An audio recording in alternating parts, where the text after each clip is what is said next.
मैथिली दुल्हन इसके मनमोहक गीत जरूर सुने। यदि अच्छा लगा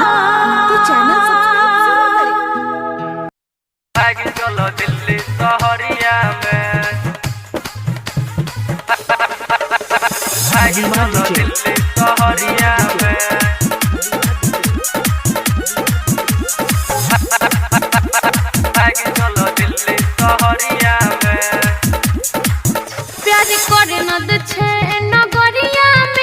नगरिया में रानी भाग चलो दिल्ली सहरिया में रानी भाग चलो दिल्ली सहरिया में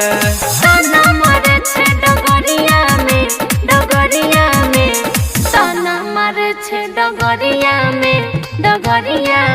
रानी भाग चलो दिल्ली सहरिया में रानी भाग चलो दिल्ली सहरिया में अरे ना हो भाग चलो दिल्ली सहरिया में महिमा डीजे भाग चलो दिल्ली सहरिया में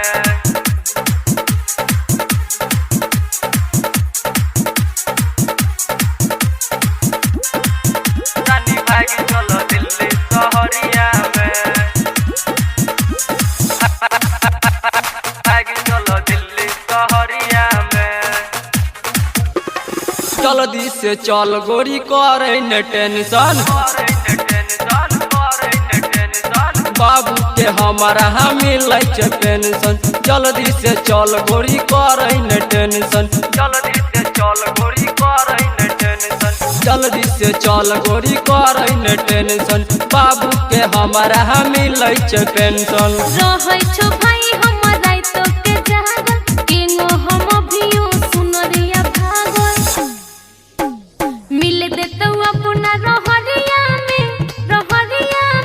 रानी भाग चलो दिल्ली सहरिया में रानी भाग चलो दिल्ली सहरिया में महिमा डीजे भाग चलो दिल्ली सहरिया में भाग चलो दिल्ली सहरिया में अपन सामान जल्दी झोरा में कस गए अपन सामान जल्दी झोरा में कस गए नहीं तो छूट जतो ई गाँव वाला बास गए अपन सामान जल्दी झोरा में कस गए नहीं तो छूट जतो ई गाँव वाला बास गए राइटर मनीष कहिया लगतौ हल्दी गायक विकास बजाय छो जल्दी अब ओही जखैबो मलैया रे रानी भाग चलो दिल्ली सहरिया में रानी भाग चलो दिल्ली सहरिया में जोगे छोड़ हम ना आइबो।